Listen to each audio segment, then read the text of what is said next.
நேரலையில் பார்த்து கொண்டிருக்கிற உங்களுக்கும் எனக்கும் தான் சொல்றாரு. தீமையான காரியத்தை விட்டு நான் விலகும் போது அதோட மாத்திரமல்ல, நம்முடைய நடையை கவனித்திருக்கிறவன் தன் ஆத்துமாவை காக்கிறான். நீங்க சரியான பாதையில போனீங்கன்னா உங்களுடைய ஆத்துமா விடுவிக்கப்படும். நீதியான பாதையில் உங்களை உயர்த்தப்படும். ஆகவே அழிவுக்கு முன்னானது அகந்தை, விடுதலுக்கு முன்னானது மனமேட்டிமை. அழிவுக்கு முன்னானது அகந்தை, விடுதலுக்கு முன்னானது மனமேட்டிமை. அழிவு வருவதற்கு முன்னாடி சில ஆட்கள் பாருங்க, அவங்க அகந்தையா இருப்பாங்க. அவங்க காலில் என்னமோ மணியை கெட்டு ஓடுற மாதிரி, ஐயோ யாரையும் மதிக்க மாட்டாங்க. அப்ப அழிவுக்கு முன்னானது அகந்தை, விடுதலுக்கு முன்னானது மனமேட்டிமை.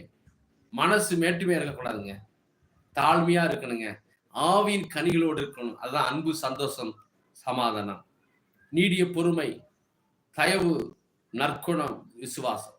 இப்படி 9 விதமான கருத்துக்கள் இருக்குது. ஆகவே நீங்கள் நானும் விவேகத்துடன் வாழ்வதற்கு நீங்கள் நடந்து கொள்ள கிருபை செய்வார். விவேகத்துடன் காரியத்தை நடப்பிக்கிறவன் நன்மை செய்கிறான், கர்த்தரை நம்புகிறவனோ பாக்கியவான்.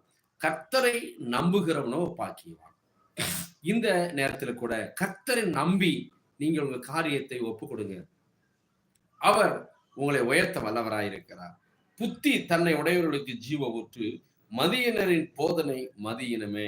ஞானிகளின் இருதயம் அவன் பார்வைக்கு அவன் வாய்க்கு அறிவை யூட்டும் போதனை மதியினமே.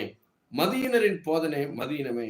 ஞானி இருதயம் அவன் வாய்க்கு அறிவியூட்டும், அவன் உதடுகளுக்கு அது மேன்மேலும் கல்வியை கொடுக்கும்.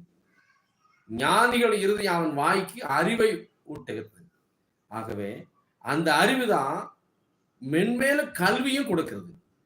நீதிமொழிகள்ல தெளிவா எழுதப்பட்டிருக்கிறது. ஆகவே இனிய சொற்கள் தேன் கூடு போல் ஆத்துமாவுக்கு மதுரமும் எலும்புகளுக்கு ஔஷதமாகும். இனிய சொற்கள், உங்களுடைய பேச்சுல இனிமை இருக்கணுங்க.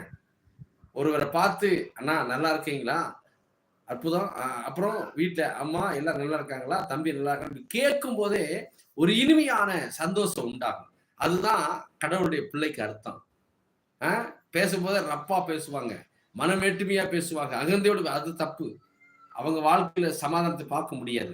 அப்ப நீங்கள் நானும் கண்டிப்பாக இனிய சொற்கள் தேன் கூடு போல ஆத்துமாவுக்கு மதுரமும் எலும்புகளுக்கு ஔஷதமாகும் என்று சொன்ன வேத வசனத்தின்படி மனுஷனுக்கு செம்மையாய் தோன்றுகிற வழி உண்டு, அதன் முடிவோ மரண வழி.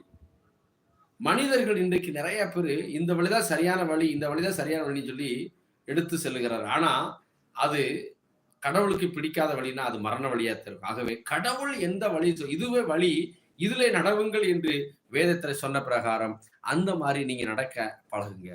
கர்த்தர் உங்களை உயர்த்த வல்லவராய் இருக்கிறார். ஆகவே மனுஷருக்கு செம்மையாக தோன்றுகிற வழி உண்டு, அதன் முடிவோ மரண வழிகள். அடுத்து, பிரயாசப்படுகிறவன் தனக்காகவே பிரயாசப்படுகிறான், அவன் வாய் அதை அவரிடத்தில் வருந்தி கேட்கும். பிரயாசப்படுகிறவன் நமக்காகத்தான் பிரயாசப்படுகிறான், மற்றவர்களுக்காக பிரயாசப்படுகிறது அல்ல. அதத்தான் சொல்றாரு, தனக்காகவே பிரயாசப்படுகிறான், அவன் வாய் அவரிடத்தில் வருந்தி கேட்கும். ஆமா, அடுத்து சொல்றாரு, பேலியாளின் மகன் கிண்டி விடுகிறான், எரிகிற அக்கினி போன்றது அவன் உதடுகளில் இருக்கின்றது. அடுத்து, மாறுபாடுள்ளவன் சண்டையை கிளைப்படுகிறான், கோள் சொல்லுகிறவன் பிராணன் சிநேகிதையும் பிரித்து விடுகிறான். மாறுபாடுள்ளவன் சண்டையை கிளைப்பு விடுகிறானா. இன்றைக்கு நிறைய தேவனுக்கு பிரியமில்லாத சகோதரர்கள் குடும்பத்துக்குள்ளேயும் வெளியில தொழிலையும் சண்டையை கிளைப்பு விட்டுறாங்க. அப்படி இல்லாம கோள் சொல்லுகிறவன் பிராண சிநேகிதை பிரித்து விடுகிறான். பாத்தீங்களா, இன்னைக்கு நிறைய பேரு ஒருத்தர் சண்டையை மூட்டி விட்டு அங்கு பிராண சிநேகிதன் நட்பையும் என்ன செய்றான், பிரித்து விடுகிறான். அடுத்து சொல்றது, நீதியின் வழியிலே உண்டாகும் நிறை மயிரானது மகிமையான கிரீடம். நீங்க நீதியான வாழ்க்கை வாழ்ந்து உங்களுடைய தலைமயிறு நரமுடியாய் வரும் பொழுது அது மகிமையான கிரீடம் என்று சொல்லப்பட்டிருக்கிறது. ஆகவே பலவரை பார்க்கிலும் நீடிய சாந்தம் உள்ளவன் உத்தமன், பட்டணத்தை பிடிக்கிறவனை பார்க்கிலும் தன் மனதை அடக்குகிறவன் உத்தமன். பலவரை பார்க்கிலும் நீடிய சாந்தம் உள்ள உத்தமன். நீடிய சாந்தமாய் இருக்க வேண்டும். நீடிய சாந்தம் என்று சொன்னால் எந்த பிரச்சனை வந்தாலும், ஒருவேளை கடூரமான வார்த்தைகள் ஒருத்தர் பேசினாலும் நீங்கள்